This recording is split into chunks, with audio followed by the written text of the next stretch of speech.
నమస్తే, నేను Roja. Welcome to special debate. ఇద్దరూ వారి వారి ధర్మం కోసమే పనిచేశారు. ప్రాణాలు కోల్పోయి ఆయా కుటుంబాల్లో కన్నీటి వ్యధ మిగిల్చారు. ఒకరేమో చంపబడ్డారు, మరొకరేమో చనిపోయారు. కానీ రెండు సంఘటనల్లో ప్రజానీకం విడిపోయింది. వేర్వేరు సందర్భాల్లో స్పందించిన తీరు భిన్నంగా ఉంది. సోకాల్డ్ మీడియా, ఒక సెక్షన్ ఆఫ్ సోషల్ మీడియా, కొన్ని పార్టీలు వ్యవహరించినటువంటి తీరుపై సర్వత్రా చర్చ సాగుతోంది. ఎందుకు ఈ ద్వంద్వ వైఖరి, ఎందుకు ఈ హిపోక్రసీ అనే సందేహాలు వినిపిస్తున్నాయి. పాస్టర్ సరే, పూజారి మనిషి కదా? అసలు మతోన్మాదులు ఎవరు? మత రాజకీయం చేస్తోందెవరు?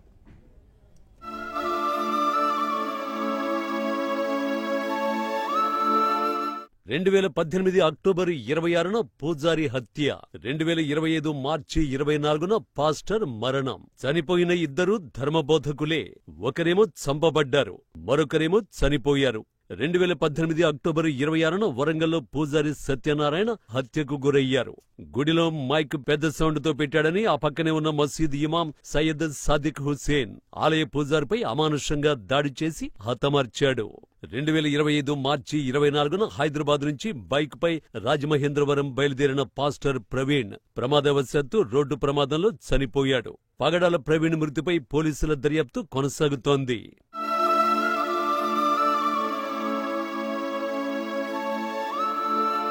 పూజారైనా పాస్టరైనా ఇద్దరు వ్యక్తులవి ప్రాణాలే. చంపబడ్డా చనిపోయినా ఆ బాధిత కుటుంబాల వేదన రోదన వర్ణనాతీతం. ఇద్దరి కుటుంబాలు అనాథలైపోయాయి.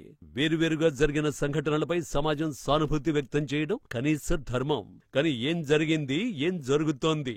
ఇవే ప్రశ్నలు ఇప్పుడు సర్వత్రా వినిపిస్తున్నాయి. వరంగల్లో పూజారి సత్యనారాయణ హత్యపై హిందూ సంఘాలు, బీజేపీ మాత్రమే స్పందించాయి. వాళ్ల స్థాయిలో వాళ్లు నిరసన వ్యక్తం చేశారు.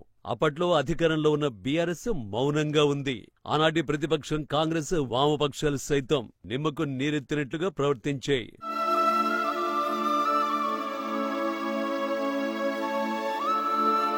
చనిపోయింది హిందూ పూజారి, హత్య చేసింది ముస్లిం కాబట్టి బహుశా ఓటు బ్యాంకు రాజకీయం కారణం కావచ్చు.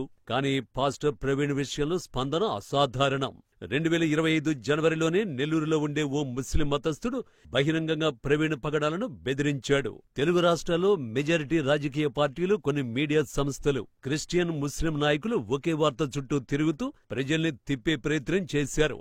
కొన్ని పత్రికల్లో పుంఖానుపుంఖాలుగా కథనాలు వచ్చాయి. కొన్ని ఛానళ్ల హడావిడి మామూలుగా లేదు. అమలాపురం మాజీ ఎంపీ హర్షకుమార్ కామెంట్లు, ఏపీ కాంగ్రెస్ చీఫ్ షర్మిల స్టేట్మెంట్లు, బీఆర్ఎస్ వర్కింగ్ ప్రెసిడెంట్ కేటీఆర్ పోస్టులతో వెంటనే రియాక్ట్ అయ్యారు.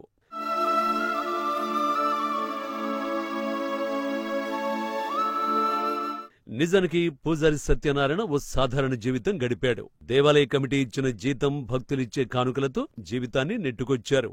పాస్టర్ ప్రవీణ్ లైఫ్ స్టైల్ పూర్తి భిన్నంగా ఉంది.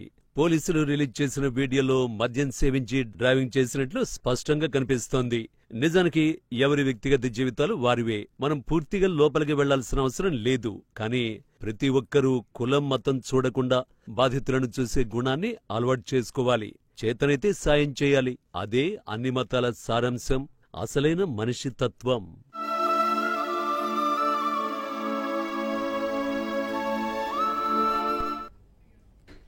రైట్. పాస్టర్ ప్రవీణ్ మరణం, అలాగే పూజారి సత్యనారాయణ హత్య, ఈ రెండు సంఘటనల్లో వెలువడినటువంటి స్పందనలు, అభిప్రాయాలు చాలా డిఫరెంట్గా ఉన్నాయి. ఎందుకు ఈ తేడాలు? దీనిపైనే ఇవాళ డిబేట్లో మనం మాట్లాడదాము. డిబేట్లో పార్టిసిపేట్ చేస్తున్నారు విహెచ్పి నాయకులు వెంకటేశ్వరరాజు గారు. నమస్కారం అండి వెంకటేశ్వర గారు. అండ్ అలాగే నేను సైతం సమాజం కోసం founder and motivational speaker brother Shafi గారు కూడా స్టూడియోలో ఉన్నారు. నమస్తే షఫీ గారు. అండ్ అలాగే మనతో జాయిన్ అవుతున్నారు విశ్లేషకులు బండారు రామ్మోహన్ రావు గారు. Good evening sir. Good evening Roja గారు. నేను రామ్మోహన్ గారు. Good evening sir. Good evening. Yes. So Shafi గారు, ముందుగా మీతో స్టార్ట్ చేద్దాం. ఏ మతమైనా సరే, మీరు మోటివేషనల్ స్పీకర్ కాబట్టి, ఏ మతమైనా సరే కోరుకునేది అల్టిమేట్గా శాంతి. అవును, ఎగ్జాక్ట్లీ రైట్. సో ఆ శాంతి ఒక్కొక్క సందర్భంలో ఒక్కొక్కలాగా ప్రదర్శింపబడుతోంది. అంటే నేను చెప్పినట్టుగా పూజారి సత్యనారాయణ మరణం అది హత్య. అది అందరూ పోలీసులు సైతం ప్రూవ్ చేశారు. జ్యుడిషియరీలో అరెస్ట్ అయ్యి కూడా ఇప్పుడు జైల్లో ఉన్నటువంటి పరిస్థితి. సంతోషం. కానీ అక్కడ వచ్చినటువంటి రెస్పాన్సెస్ వేరుగా ఉన్నాయి. ఇప్పుడు పాస్టర్ ప్రవీణ్ ది అనుమానాస్పద మృతి, ఇంకా ఎవరు కూడా దానిపైన ఎలాంటి డిక్లరేషన్ లేదు. స్టిల్ వాళ్ళు మాత్రం ఇది హత్య అని డిక్లేర్ చేసేసి రకరకాల నిరసనలు, రకరకాల అభిప్రాయాలు ఈ రకంగా వ్యక్తం చేయడం ఎంతవరకు కరెక్ట్? విషయం ఏంటంటే అండి, ఎప్పుడైనా ఏదైనా ఒక ఇన్సిడెంట్ జరిగినప్పుడు, ఒక మతానికి సంబంధించి ఒక కులానికి సంబంధించిందని కాదు, ఏదైనా ఇన్సిడెంట్ జరిగినప్పుడు, ఇప్పుడు ఇదే ప్రవీణ్ పగడాల గారి విషయం ఉంది, అది చూస్తే రోడ్ యాక్సిడెంటా లేక ఇన్సిడెంటా అనేది ఒక అనుమానం వ్యక్తం చేస్తున్నారు. ఇలాంటి తరుణంలో ఎంతమంది అయితే బయటకు వచ్చేసి మీడియా సమక్షంగా ఇది హత్య అని చెప్పేసి డిక్లేర్ చేయడం తప్పు, ఇది రోడ్డు ప్రమాదం డిక్లేర్ చేయడము తప్పే. ఇప్పుడు కొంచెం ఒక 2-3 నిమిషాల ముందు మన న్యూస్ ఛానల్లోనే ఒకటి హత్య, ఒకటి రోడ్డు ప్రమాదం అని మనమే డిక్లేర్ చేసేసాం. దీంట్లో నుంచి మనం ఉండాలి అంటే ఇన్వెస్టిగేషన్లో ఉన్నప్పుడే డిక్లరేషన్ ఎవరు చేయకూడదు, ఏ మీడియా కూడా చేయకూడదు అన్నది. అయితే ఇక్కడ నేను ఖండిస్తున్న విషయం ఏంటంటే, ఇక్కడ ముఖ్యంగా కొంతమంది వచ్చేసి మాకు అనుమానం ఉంది, ఫలానా వ్యక్తుల మీద అనుమానం ఉందని చెప్పి పేర్లు కూడా ప్రకటించేశారు. ఇది ఇంకా ఘోరమైన విషయం. అది అంటే ఎప్పుడైతే ఒక 4 పేర్లు చెప్పేస్తారో, ఒకవేళ వారు కాకపోయి ఉన్నట్లయితే ఒక శత్రుతాన్ని కొని తెచ్చుకున్నట్లే కదా. అది చాలా పెద్ద తప్పు చేశారు. అంటే ఎప్పుడు కూడా సమన్వయం పాటించే విధంగా ప్రజల్ని రెచ్చగొట్టకుండానే వాళ్ళకి అనుమానం ఉంటే అనుమానం ఉన్నటువంటి పేర్లు డిపార్ట్మెంట్కి ఇవ్వాలి. సార్ మాకు అనుమానం ఉంది అని ఇవ్వాలి తప్ప, ఇన్వెస్టిగేట్ చేయండి చెప్పాలి తప్ప, ప్రజల్లోకి వచ్చేసి ఇలా జరిగిందని ఈ విధంగా మాట్లాడడం 100% తప్పు. ఎందుకంటే అల్టిమేట్గా మనకు కావాల్సింది లా అండ్ ఆర్డర్ ప్రశాంతంగా ఉండాలి, మన ప్రజల మధ్య విభేదం రాకూడదు. ఓవరాల్గా ఏమైపోయిందంటే ఈరోజు అతిపెద్ద బిజినెస్ ఏదైనా ఉందంటే మన భారతదేశంలో ప్రపంచవ్యాప్తంగా మతమే అయిపోయింది. మతమే అతిపెద్ద వ్యాపారం అయింది. ఈ విషయం ప్రజలు అర్థం చేసుకోలేని పరిస్థితుల్లో లేకుండా పోయారు. ఈరోజు రాజకీయం కూడా మతం అనే ఎమోషన్ని వాడుకుని రాజకీయం చేస్తుంటే చూస్తున్నాం. నేషనల్ వైడ్ కానీ స్టేట్ వైడ్ కానీ ఒక దగ్గర కులం ఉంటుంది, ఒక మతం ఉంటుంది. ఈ అమాయకమైన ప్రజలు బలైపోతున్నారు. ఇక్కడ ఒక ఇన్సిడెంట్ జరిగిందండి, ప్రవీణ్ పగడాల గారి విషయంలో ఇన్వెస్టిగేషన్ నడుస్తుంది.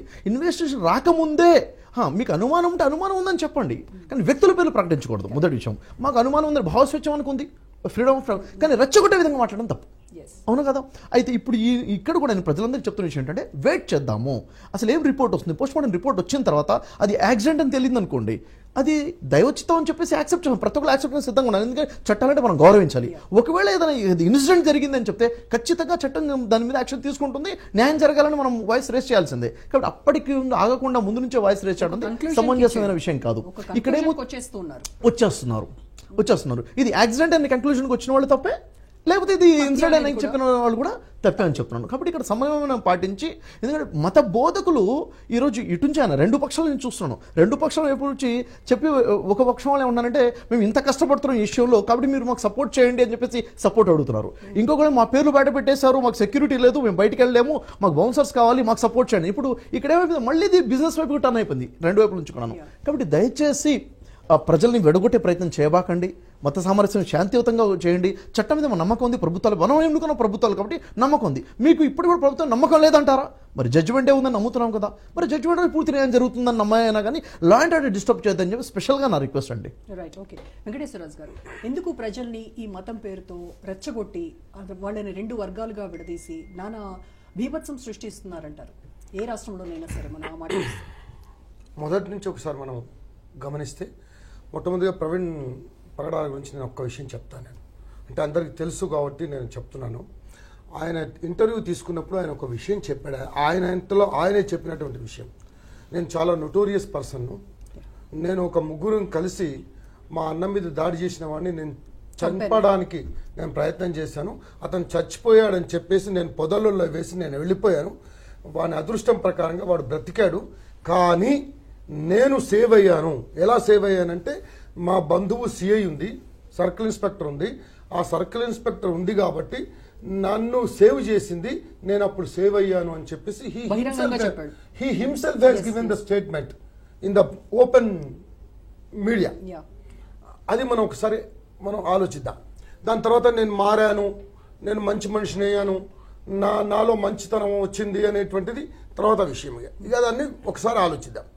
దాని తర్వాత ఇతని విషయం ఇంకొకసారి ఆలోచిస్తే, ఓపెన్గా చెప్తున్నటువంటి విషయం ఏంటంటే, 360 ఎపిసోడ్స్కి పైగా ఇక్కడి నుంచి బయలుదేరింది మొదలు, విజయవాడ నుంచి మళ్ళీ విజయవాడ నుంచి అక్కడి నుంచి బయలుదేరింది మొత్తం అన్నీ తీసుకున్న తర్వాత కోదాడులో ఆయన ఓపెన్గా వైన్ షాప్కి వెళ్ళి అక్కడ వైన్ కొనుక్కొని, ఏంటో దట్స్ ఏదో తీసుకొని తాగిన విషయం అదంతా మనకు తెలుసు. దాని తర్వాత అక్కడికి వెళ్ళి ఆ యొక్క అవి కూడా చూపెట్టారు. మనం is not able to drive the vehicle, unable to, అది కూడా మనం అంతా చూసాం, ఓపెన్గా జరుగుతుంది. అయితే నీరసమా లేకపోతే తాగి ఉన్నాడా, లేకపోతే ఇంకేదన్న సంగతి అనేది తర్వాత డిఫరెంట్ ఇష్యూ. కానీ అక్కడి నుంచి మీరు ఇప్పుడే వెళ్ళొద్దండి, మీరు హాఫ్ అన్ అవర్ తీసుకోండి అని చెప్పిన తర్వాత కూడా పోలీసే చెప్పాడు. ఇంకొక విషయం కూడా చెప్తున్నాను, మేము అది పడిపోయింది, ఇది ముందు హెడ్ లైట్ పడిపోయిన తర్వాత దాన్ని కట్టే విధానం పాపం ఆ అబ్బాయి హోటల్లో పనిచేసే అబ్బాయి ఆ కట్టేస్తే అది ఉండలేదు, దాన్ని ఆ దారంతో ఉండలేదు. అయితే వైర్ తేవడానికి వెళ్లే వరకు ఇతను వెళ్ళిపోయాడు. That is his position. అంటే చెప్తే విననే పరిస్థితులలో కూడా ఉన్నాడు. తర్వాత అప్పటికే ఆయనకు దెబ్బలు తగిలినాయని, దాని తర్వాత అతని యొక్క గీరుకుపోయినాయని అవన్నీ చెప్పేసి చెప్తున్నారు వాళ్ళు కూడా. So this is happened. What happened, ఒక విషయం మనం ఆలోచించాలి. అంతకుముందే అంత అన్కాన్షియస్నెస్ గా ఉండేటువంటి పరిస్థితి, ఇంటాక్సికేషన్ పరిస్థితి, అది నథింగ్ బట్ ఇంటాక్సికేషన్ పరిస్థితి. అయితే దాన్ని వెళ్ళిన తర్వాత అక్కడ జరిగింది ఏంటి ఆ వెనుక వచ్చేటువంటి వెహికల్స్ అందరినీ కూడా వాళ్ళు పోలీస్ డిపార్ట్మెంట్ అంతా కూడా వాళ్ళని ఇన్వెస్టిగేషన్ చేసిన తర్వాత 3 వెళ్ళిన తర్వాత 4వ వెహికల్ అతను చూశాడు. ఇతనేమో ముందు లైట్లు లేవు, బ్లింకరింగ్ పెట్టేసేసుకుని సైడ్ అవి పెట్టుకున్నాడు. ఇదేంటి ఇట్లా పోతున్నాడు అని గమనించాను నేను. బట్ కేమ్ అవుట్, నేను వచ్చేసాను అని చెప్పేసి కూడా అతను చెప్పాడు. ఇవన్నీ జరిగిన తర్వాత అతను ఎక్కడ పడ్డాడు, ఏంటి, ఎట్లా పడ్డాడు, ఆ యొక్క అదంతా ఉన్నటువంటి పరిస్థితులలో ఇప్పుడు దాని విషయంలో రాజ్యాంతం చేసి వీళ్ళే చేశారు. ఇంతకు ముందు కూడా ఒక ముస్లిం అతను ఉన్న ఫ్యాక్ట్ చెప్తున్నాను, అతన్ని బెదిరించిన సంగతి కూడా మనందరికీ తెలుసు. అది ఓపెన్ గా వచ్చింది. జనవరిలోనే నేను ఏం చేస్తానని చెప్పేసి చేసింది. ఎవరు చేసింది తెలియదు, ఎవరు అతను యాక్సిడెంట్ లో చనిపోయాడా తెలియదు, లేదంటే ఏదైనా గుర్తు తెలియని వెహికల్ కూడా గుద్దేసి వెళ్ళిందా అనేటువంటిది తెలియదు. ఏం తెలియకుండా సో ఆర్గనైజేషన్స్ ఇవన్నిటిని కూడా వాళ్ళు నోట్ చేస్తూ, మార్క్ చేస్తూ, ఆ విషయాలను చెప్తూ వాళ్ళు చేసినటువంటి పరిస్థితి ఏంటంటే దారుణం.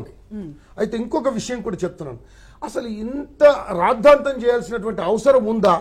ఇప్పుడు ఒక విషయం ఆలోచిస్తే, ఒక సామాన్య హీజ్ ఏ పాస్టర్ ఉన్న ఫ్యాక్ట్, సరే what ever it may be, అతని ఎవాంజలికల్ ఏదైనా సరే అతను చేస్తున్నాడు, అతని యొక్క ధర్మం అతను నిర్వర్తిస్తున్నాడు, ఎవరికి ఆబ్జెక్షన్ లేదు.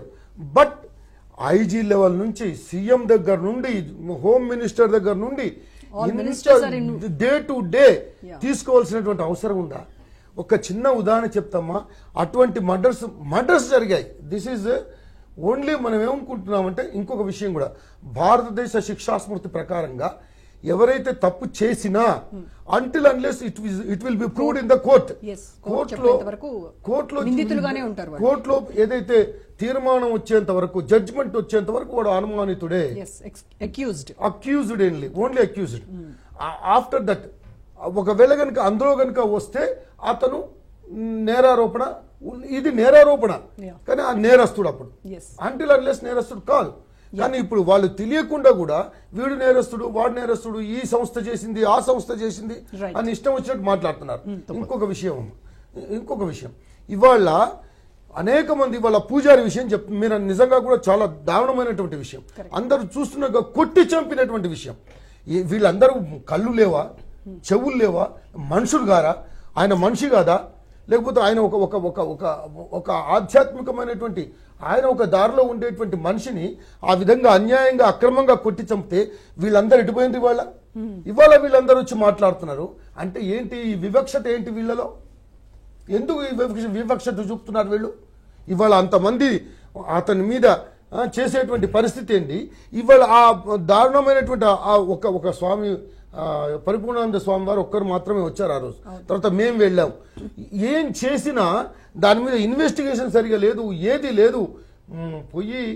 మేము పోయి దాన్ని అందరి వాళ్ళందరినీ కూడా ఉన్నటువంటి అధికార పక్షం గానీ ప్రతిపక్షాలు గానీ ఎవరు కూడా పట్టించుకోలేదు. అదే మళ్ళీ బీజేపీ, అదే ఆర్ఎస్ఎస్, అదే విహెచ్పో, అదే పరిపూర్ణానంద స్వామి, ఇంకెవరో పోయి ఆయనకు దండం పెట్టి ఆ చనిపోయినటువంటి ఆ యొక్క దానికి నమస్కారం పెట్టి వచ్చాం. అంటే ఏంటి వివక్షత? ఎక్కడున్నారు ఇది? అంటే వాళ్ళకేమో అంటే చెప్తున్నాను, వీళ్ళు ఇంటర్నేషనల్ అమ్నెస్టీ ఇంటర్నేషనల్ లేదా? తర్వాత వీళ్ళందరూ ఏం చేయలే? వీళ్ళందరూ కళ్ళు లేవా? వీళ్ళందరూ ఏం చేస్తున్నారు? వీళ్ళంతా ఇవాళ ఇంతమంది మాట్లాడుతున్నారు ఇవాళ Correct. ఆ రోజు వాడు అతను మనిషి కాడా ఇంకొక విషయం కూడా రైట్ చెప్తున్నాను. మళ్ళీ మాట్లాడతాను వెంకటేశ్వరరాజు గారు. మనతో ఇప్పుడే జాయిన్ అయ్యారు మోసెస్ బాబు గారు, పాస్టర్. గుడ్ ఈవినింగ్ అండి మోసెస్ గారు. మ్యూట్ లో ఉన్నారండి మోసెస్ గారు. నమస్కారం. Yeah fine. అమ్మా గుడ్ ఈవినింగ్ అండి. అక్కడ ఉన్నటువంటి వారందరికీ కూడా నాకు హృదయపూర్వకమైన నమస్కారం తెలియజేస్తున్నాను. ఎస్. సో మోసెస్ అమ్మా, గారు, చెప్పండి. పాస్టర్ ప్రవీణ్ మరణం విషయంలో ఇంకా అనుమానాస్పద మృతిగానే పోలీసులు ఇంకా దానిపైన ఇన్వెస్టిగేట్ చేస్తూనే ఉన్నారు. ఫోరెన్సిక్ రిపోర్ట్ ఇంకా పెండింగ్ లోనే ఉంది. అయినప్పటికీ కూడాను ఓవర్ బోర్డ్ వెళ్లి ఒక అడుగు ముందుకు వేసి ఎందుకని ఇది హత్య హత్య హత్య అని చెప్తూ ఘంటాపదంగా బజాయించి మరీ చెప్తున్నారు. దీనిపైన కదా ఇక్కడ అంటే యా అవునమ్మా, అదే మొట్టమొదటి నుంచి నేను సీన్ లో ఉన్నాను. జరిగిన విషయం ఏంటంటే, మొదట తీసిన సీసీ ఫుటేజ్ కానీ, తర్వాత అక్కడ జరిగినటువంటి హత్య ప్రదేశంలో ఉన్న ఆ సీన్స్ కానీ ఇవన్నీ అనుమానాస్పదంగా ఉన్నాయి. రెండవది, ఆయన ముందుగానే అంటే క్రైస్తవ లోకంలో ఒక అద్భుతమైనటువంటి సేవకత్వం కలిగినటువంటి, డిబేట్ చేయగలిగినటువంటి భక్త ఆయన. ఓకే. ఆయనకి ఎన్నో హెచ్చరికలు వచ్చాయి, చంపేస్తామని బెదిరింపు మెసేజ్లు పెట్టడం, కాల్ చేయడం. ఆయన స్వయంగా కూడా మాట్లాడినటువంటి సందర్భాలు చాలా ఉన్నాయి. సో మేము ఆ పరిస్థితులన్నీ గమనించిన దాని మీదట ఇంకా సరైనటువంటి క్లారిటీగా మనకి ఏది కూడా ఇలా జరిగింది అని చెప్పడానికి ఏది కూడా ఇంతవరకు కూడా ఆధారం ఏం కనిపిస్తారు. ఓకే. ఎవరు కూడా అలా స్పందించిన కూడా ఎవరు లేరు.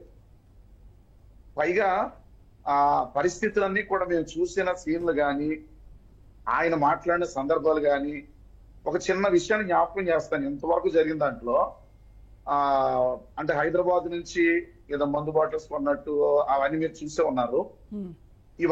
ఇవన్నీ బయటకు వస్తాయి కానీ అసలు ఏం జరిగింది అని చెప్పడానికి సరైన ఆధారం కలిగినటువంటి ఒక్క వీడియో బయటకు రాలేదు. ఓకే. ఆయన మందు తాగాడా, ఇంకొక మాట మీకు జ్ఞాపకం చేస్తాను. ఆయన ఒక పబ్లిక్ ఫిగర్ అమ్మ. ఏ ప్రాంతానికి వెళ్ళినా, ఏ చోటకి వెళ్ళినా ఇట్టే పసిగట్టగలిగినటువంటి ఒక ఫేస్, అంటే అద్భుతమైనటువంటి మగవచ్చకెళ్ళినటువంటి వ్యక్తి, వక్త కూడా ఆయన. ఇప్పుడు మాలాంటి చిన్న చిన్న వాళ్ళు బయటకు వెళ్తే ఒక సెలబ్రిటీ అంటారు. ఒక సెలబ్రిటీ, ఒక ఉన్నతమైన స్థాయిలో ఉన్నవాడు. అంతా ఏదో చిన్నగా రోడ్లపై పక్క వెళ్ళిపోయి ఆ బ్రాంచ్ షాపుల దగ్గరికి వెళ్ళి కొనుక్కొని, లేకపోతే రోడ్ల మీద కూర్చొని తాగి, లేకపోతే రోడ్ల మీద పడుకొని, ఈ స్టేజీ కాదు. అందుచేత మాకు అనుమానాలు ప్రారంభమయ్యాయి. ఈయన అంత ఉన్నతమైనడు కదా, ఎందుకు, ఏం జరిగింది, ఎలా జరిగింది, అది క్లారిటీ ఉంటే. అయితే మోసెస్ గారు హైదరాబాద్ నుంచి ప్రవీణ్ గారు బయలుదేరింది వాస్తవం, బైక్ పైన వెళ్ళింది వాస్తవం, సీసీ కెమెరా ఫుటేజ్ లో ఆయనే అని అన్నది వాస్తవం. ఇవన్నీ ఒప్పుకుంటారు కదా మీరు? అంటే అందులో కూడా కొన్ని అనుమానాలు ఉన్నాయండి. ఇప్పుడు మీరు ఇందాక సాయంత్రం కూడా కొన్ని వీడియో ఒకటి వచ్చింది. ఆయన బ్రాంచ్ షాప్ దగ్గరికి వెళ్ళినప్పుడు సైడ్ నుంచి ఒక వ్యక్తి ఎవరో ఫొటోస్ తీసినట్టు, ఇలా కొన్ని, అంటే మన మీడియాలోనే అంటే కొన్ని అనుమానాలు రేకెత్తించే వైన్ షాప్ దగ్గర ఉన్నది మాత్రం ప్రవీణ్ కాదు అంటారు మీరు, మిగతావన్నీ ఆయనే. అది అవును కాదని అంటే మనకి అవునో కాదని ఇందుకే క్లారిటీ లేదు కదండి, ఫేస్ క్లారిటీ లేదు కదా. ఓకే.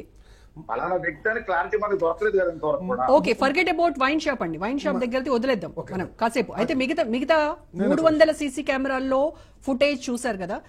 ఇక్కడ నుంచి బయలుదేరినటువంటి ప్రవీణ్ మధ్యలో విజయవాడ వరకు వెళ్ళడము, ఆ తర్వాత మధ్యలో అంటే తో ఆయన ఇంటాక్ట్ అయింది, ఇవన్నీ కూడా నిజమే కదా, చూసారు కదా. అంటే బండి మీద ఇలా తూలుతూ ఉన్నారు. మీరు అన్నమాట కరెక్టే. నేను మీకు ఒక మాట జ్ఞాపకం చేస్తాను. మన పోలీసు వారు, ట్రాఫిక్ ఎస్ఐ గారు, ఏఎస్ఐ గారు మాట్లాడారని చెప్పి మన మీడియాలో కూడా వచ్చింది. ఆయన ఏమన్నారండి, ఆయన అలసిపోయినట్టు కూర్చున్నట్టుగా ఉందన్నారు. ఓకే. తాగినట్టు ఏం చెప్పలేదే ఆయన. నేను అందుకే అన్నాను తాగడం అనేది పక్కన పెడదాం. అంటే ఇప్పుడు మనం మరి హైదరాబాద్ జర్నీలో నుంచే ఆయన తూలినట్టుగా బైక్ నడిపినట్టుగా వచ్చింది కదా మనకి సీసీ ఫుటేజ్ లో. మరి ఎక్కడ చూస్తే వీళ్ళు చెప్పలేదు కదా, డైరెక్ట్ మాట్లాడిన వ్యక్తి, నేను మాట్లాడాను, ఆయన అలా లేరు, బాగా అలసిపోయినట్టున్నారు, అంటే విస్తారమైన ప్రయాణం చేయాలి, అలసిపోయినట్టున్నారు అని మరి వారు చెప్పిన మాట. మోసెస్ గారు ఒక్క విషయం చెప్పండి.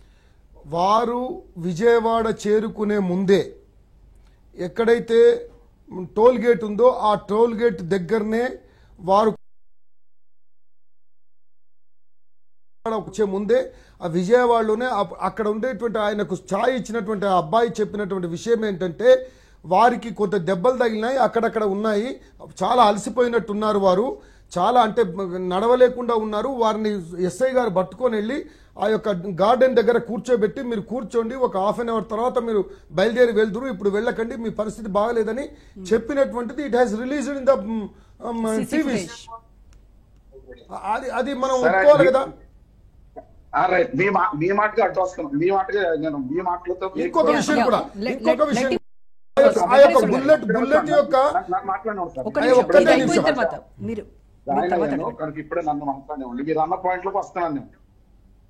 ఇప్పుడు ఆ దెబ్బలు తగిలాయి అన్న మాట వారు అక్కడ జరిగిన టోల్ గేట్ మాట చెప్పినట్టయితే, విజయవాడలో దెబ్బలు తగిలినట్టు గాని, విజయవాడలో అలాంటి సందర్భం జరిగినట్టు గాని, ట్రాఫిక్ ఎస్ఐ గారి ద్వారా గాని, అక్కడ టీ పాయింట్ లో ఆ టీ తాగినటువంటి వ్యక్తి గాని మనకి ఎవరు చెప్పలేదుగా.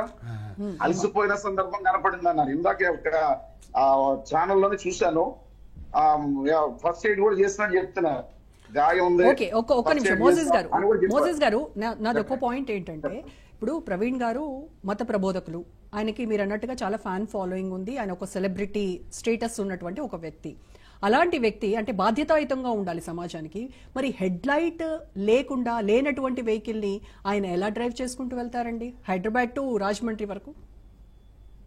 అమ్మ, మా డౌట్ కూడా ఎక్కడ స్టార్ట్ అయిందంటే, నిజానికి ఆయన రాజమండ్రి వచ్చే పరిస్థితిలో ఆయన వచ్చినట్టుగా మనకు సమాచారం లేదమ్మా. ఆయన మహారాష్ట్ర ప్రయాణానికి సిద్ధంగా ఉన్నారట. మాకు ఆ రోజు తెలిసిన సమాచారం ఏంటంటే, ఆ వ్యక్తి బయలుదేరి వచ్చేటప్పుడు కేవలం అప్పటికప్పుడే బయలుదేరినట్టుగా సమాచారం. అలా ఎందుకు బయలుదేరారు? ఆయన వెనక ఏమన్నా జరిగిందా, లేకపోతే ఒకవేళ ఉందంటారు దీని వెనకాల? ఖచ్చితంగా ఉందనే కదా. ఒక్క నిమిషం, షఫీ గారు మాట్లాడుతున్నారు. మోసెస్ గారు అయితే ఇక్కడ ఒక విషయం గమనించాలి. ముందు ఏంటంటే, ఎప్పుడైతే ఇక్కడ ఇన్సిడెంట్ జరిగిపోయిందో, ఇది యాక్సిడెంట్ కాదంటే మాకు అనుమానంలోనే బలమైన వాయిస్ రేస్ చేయడం జరిగింది. ఆ టైంలో నేను కూడా అక్కడికి వెళ్ళానండి. అక్కడికి వెళ్ళాను, వాళ్ళు లేవనెత్తుతున్న అనుమానాలని కూడా నేను చూడడం జరిగింది. అవునేమో అనుమానం అన్న విషయం వచ్చింది. ఎప్పుడైతే సీసీ కెమెరా ఫుటేజెస్ వచ్చాయో ఆ టైంలో మరి ఏం జరుగుతుంది, యాక్సెప్ట్ చేసేయాలి కదా. అవును, ఇలా జర్నీ చేస్తున్నారు, ఇలా కనబడ్డారు, ఇన్ని ఫుటేజెస్ ఉన్నాయి, మరి వైన్ కొన్నట్టుగా కూడా ఉంది, కాబట్టి ఇంకా అందరూ యాక్సెప్ట్ చేసేయాలి, అక్కడ వాదన ఏం లేదు. అయినప్పటికీ మరి ఇప్పుడు ఏంటి ఆలోచన ఏంటి అన్న విషయం ఆలోచిస్తే నేను చాలా మందితో మాట్లాడాను, చాలా వీడియోస్ కూడా చూశాను. ఇక్కడ లేవనెత్తున్న ప్రశ్నను మనం గమనించి దానికి ఆన్సర్ చేయగలగాలి. ఏంటంటే, ఇక్కడ ఫుటేజెస్ అన్ని టీవీ ఛానల్స్ వస్తున్నాయి, ఇక్కడ మాట్లాడాల్సిన పోలీస్ డిపార్ట్మెంట్ మాట్లాడలేదు ఫస్ట్, ఎందుకంటే వాళ్ళ వైపే అందరూ చూస్తున్నారు. వీళ్ళు ఏమవుతున్న ప్రశ్న ఏంటంటే, అక్కడ కనబడుతున్న బైక్ అయినా ఫుటేజ్ హెల్మెట్ పెట్టుకుని మాస్క్ పెట్టుకున్నారు కదా, ఆ వ్యక్తి ప్రవీణ్ పగడాల కాదు అంటే నేను కొంతమంది మాట్లాడి చెప్పింది. వాళ్ళు ఏమన్నారు, వ్యక్తి మారిపోయాడు, అప్పటికే ఆ వ్యక్తిని చంపేశారు, తీసేశారు, ఇక్కడ ఉన్నటువంటి వ్యక్తి వేరు అని చెప్పేసి. ఎందుకంటే ఒక్క ప్రూఫ్ అయినా ఇవ్వండి కదా, ఫేస్ కనబడే విధంగా, తాగుతున్నట్టుగా ప్రవీణ్ పగడాలనే కొంటున్నట్టుగా ప్రవీణ్ పగడాలి, మరి ఫోన్పే ఉన్నాయి కదా అంటున్నారు. మనిషినే తీసేసుకున్న తర్వాత ఆ ఫోన్ తీసుకోవడంలో పెద్ద విదేశం, ఇది క్వశ్చన్ అనుమానం ఉంది. అని నేనేమంటానంటే, ఇప్పుడు ఆన్సర్, ఇప్పుడు డిపార్ట్మెంట్ ఏం చేయాలి, క్లియర్గా ఆన్సర్ చేయగలగాలి. ఎప్పుడైతే ఆన్సర్ చేశారో ప్రజలందరూ కూడా కూల్ అయిపోతారు. ఇక్కడ అంటే ఇప్పుడు మీడియాలో ఎన్ని చర్చలు జరుగుతున్నాయి, ఇప్పుడు మాట్లాడాల్సిన వాళ్ళు మాట్లాడలేదు, ప్రభుత్వం మాట్లాడాలి, పోలీస్ డిపార్ట్మెంట్ వచ్చేసి స్పెషల్ ఇన్వెస్టిగేషన్ టీం ఇంత టైం తీసుకోకూడదు, ఎందుకంటే ఇప్పటికి ఆల్మోస్ట్ 1 వీక్ దాటిపోయింది కదా. ఈ టైంలో స్పెషల్ ఇన్వెస్టిగేషన్ టీం పెట్టారు.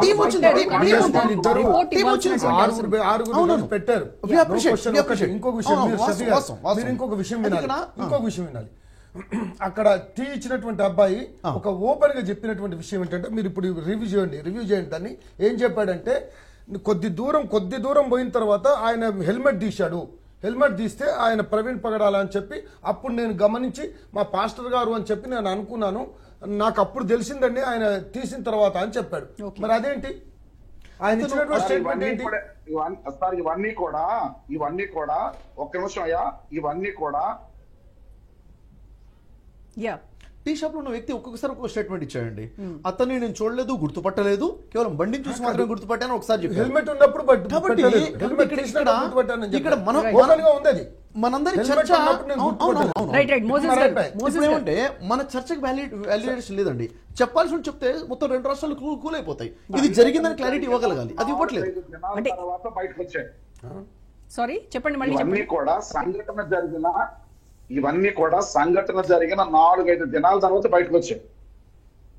ఓకే, ఈ 4-5 దినాలు ఎంత సమస్య రేకెత్తిందండి. అంటే రెండు 4-5 తెలుగు దినాల తర్వాత రాష్ట్రాల్లో- బయటకు వచ్చింది అంటున్నారు. ఈ 4-5 దినాలు అయితే తారుమారు చేయడానికి ఆస్కారం లేదు కదండి సీసీటీవీ ఫుటేజ్ ని. అంటే మీ అనుమానం అదే కదా, 4-5 దినాలు ఏం చేశారు అని. ఇంత దానికి ప్రాబల్యం ఉందని వారు ఎవరు చెప్పారండి. ఇన్సిడెంట్ పోలీస్ డిపార్ట్మెంట్ ఎప్పుడైతే దీనిలో ఇన్వాల్వ్ అయిందో, ఎవరైతే వీళ్ళందరూ కూడా ధర్నాలు అవి చేస్తామని చెప్పినారో అప్పుడు అవన్నీ విడుదలైనవి. అంతవరకు విడుదల కాలేదు. మామూలు మనిషి చనిపోతే ఎందుకు విడుదలైతాయండి? గమనించాలి. నేను అక్కడ ఆ ఇన్సిడెంట్ జరిగినప్పుడు అక్కడికి వెళ్ళాను కదా, అక్కడ జరిగింది నేను చూస్తున్నాను. సీన్ ఆఫ్ ఎఫెన్స్ ఏదైతుందో దాన్ని పోలీసు కంట్రోల్లోకి తీసుకోలేదు. మొదటిది దాదాపుగా 24 అవర్స్ వరకు కూడా సిచ్యువేషన్ రాలేదు. వీళ్ళు చెప్పి డిమాండ్ చేసిన తర్వాత కానీ అక్కడికి వెళ్ళలేదు. అక్కడ అందరూ వచ్చేసి గొడవ చేస్తున్న సమయంలో అప్పుడు కూడా యాక్షన్ తీసుకొని డిలే చేశారు. అక్కడ అనుమానాలు వచ్చాయి. ఇంకా అనుమానాలు ఏంటంటే, ఇప్పుడు ఏదైతే ప్రభుత్వం వాళ్ళతో మాట్లాడాను కాబట్టి నేను చెప్తాను, ఇది నా మాట కాదు, వారి మాటగా చెప్తున్నాను. ఇక్కడ ఏదైతే ప్రభుత్వాలు ఉన్నాయో, ప్రభుత్వాలు స్వయంగా ప్రభుత్వంలోనే అంటే మెయిన్ పొజిషన్ ఉన్న వాళ్ళే మత సామరస్యం లేకుండా మాట్లాడుతున్నారు కదా, మత విద్వేషాలు లేవనైతే విధంగా మాట్లాడుతున్నారు కదా, అలాంటి మా నమ్మకం ఏంటి, మొత్తం తారుమారు చేస్తారేమో, అందుకే వెంటనే కాకుండా 4 రోజులు డిలే చేశారు అన్న క్వశ్చన్స్ కూడా ఉన్నాయి. ఈ టైంలో ఏంటంటే ప్రభుత్వం అంటే బాధ్యత తీసుకొని క్లారిటీ ఇవ్వగలగాలి. క్లారిటీ లేకుండా మౌనంగా ఉండడం వల్ల ఇవన్నీ కూడా ఇష్టం వచ్చినట్టు మాట్లాడుకుంటూ ఉంటారు. కాబట్టి ఇక్కడ police has to take clear stand అన్నమాట. Right, okay. సో రామ్మోహన్ గారు, సో మొత్తం జరుగుతున్నటువంటి కాన్వర్జేషన్ వింటూ ఉన్నారు. సో దీనిపైన మీ అభిప్రాయం ఏంటో తెలుసుకునే ముందు debate. Right, welcome back to special debate.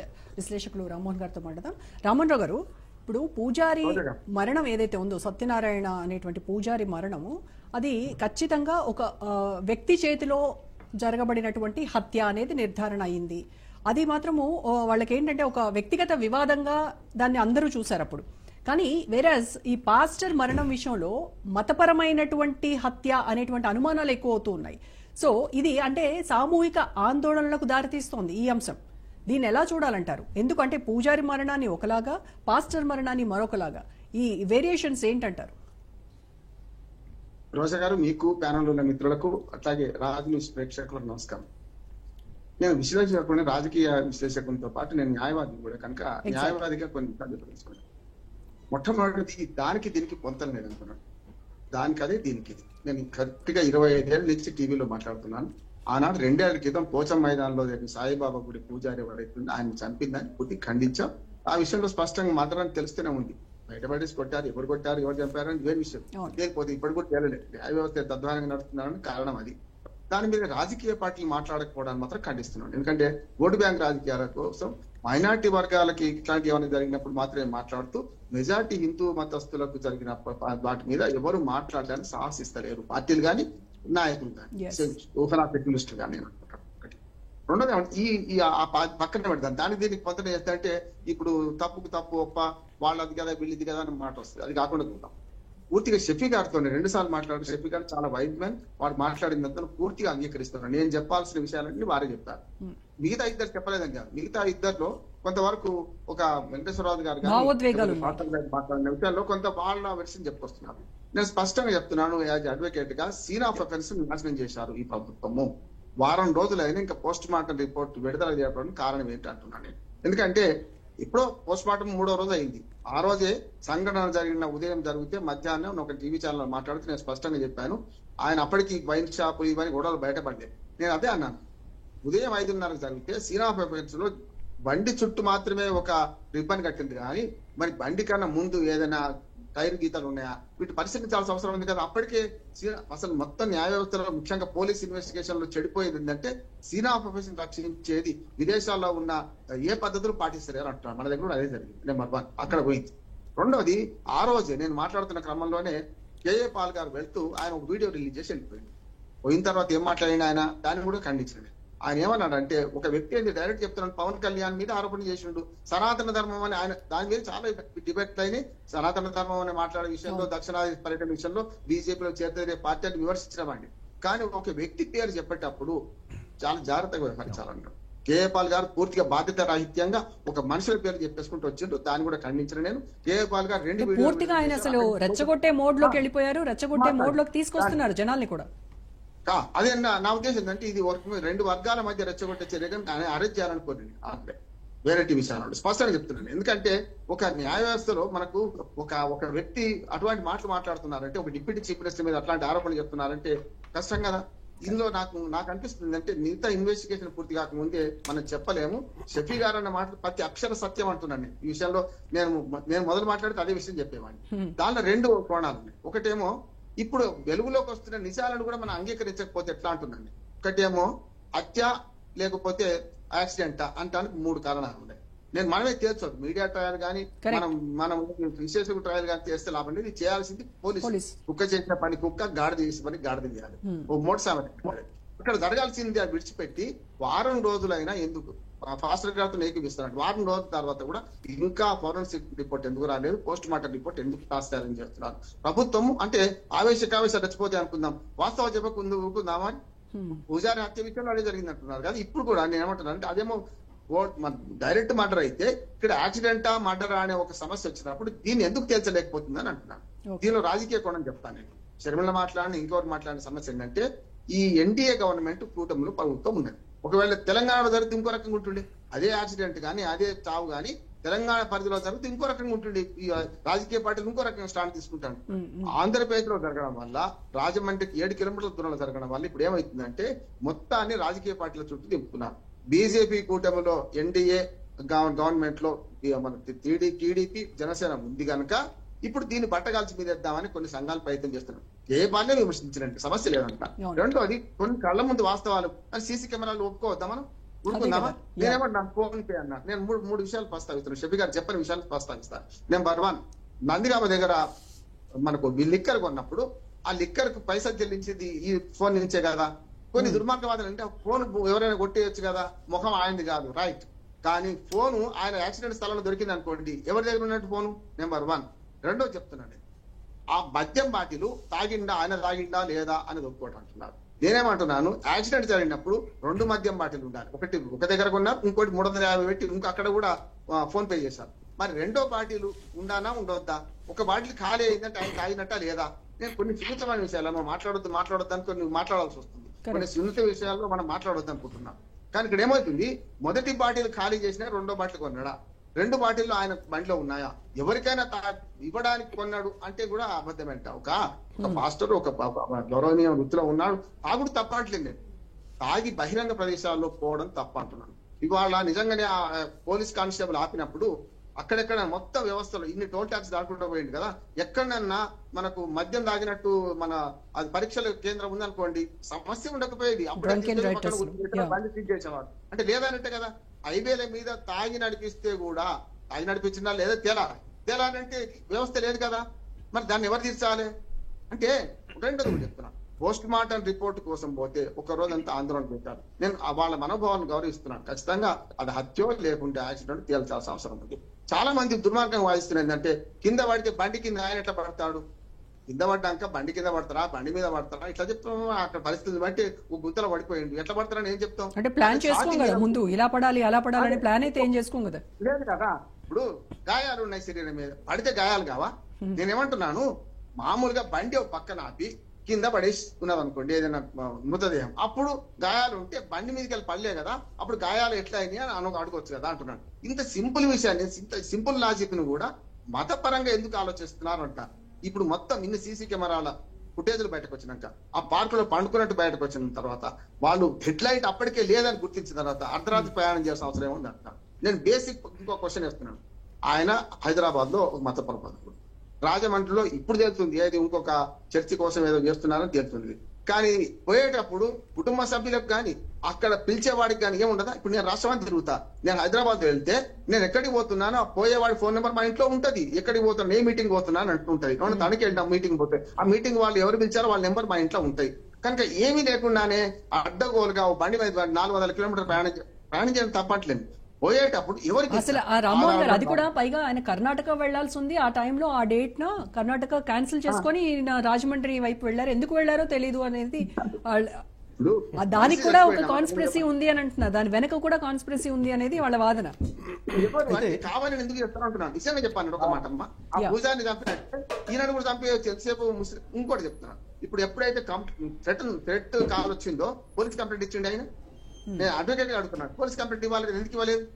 Threat call వస్తే మామూలుగా మనము కాల్ రాగానే పలానా నెంబర్ నుంచి అన్నోన్ నెంబర్ నుంచి వచ్చిందని కావాలి. ఇంకొక మాట చెప్పి ముగిస్తానమ్మా. ఇక్కడి నుంచి బయలుదేరిన దగ్గర నుంచి నాకు 3 అనుమానాలు ఉన్నాయి. నెంబర్ 1, ఇక్కడ ఆయన రూట్ మార్చుకొని ఎక్కడికి పోతామో ఎక్కడికి పోయిండో తెలియదు. నెంబర్ 1. రెండోది, ఇంట్లో వాళ్ళకు కూడా చెప్పలేదు. ఇంకోటి, శత్రువులు ఉన్నంత మాత్రాన అందరూ చంపుతారని లేదు. ఈ మతపరమైన కోణంగా ఆలోచించవద్దు. రాజకీయంగా దీన్ని ఎన్డీఏ గవర్నమెంట్ దెబ్బతీస్తుంది. నేను నా సపోర్ట్ కాదు, చాలా విమర్శలు చేస్తాను ఎన్డీఏ గవర్నమెంట్. కానీ మీకు తెలుసు కదా నేను ఆ ఎన్డీఏ గవర్నమెంట్ ఎంత తిడతానని. సమస్య అది కాదు. రాజకీయ కోణంలో ఎన్డీఏ గవర్నమెంట్ ను బదనాం చేయడానికి ఈ కొన్ని సంఘాలు ప్రయత్నం చేస్తున్నా, ఇది సరైనది కాదు.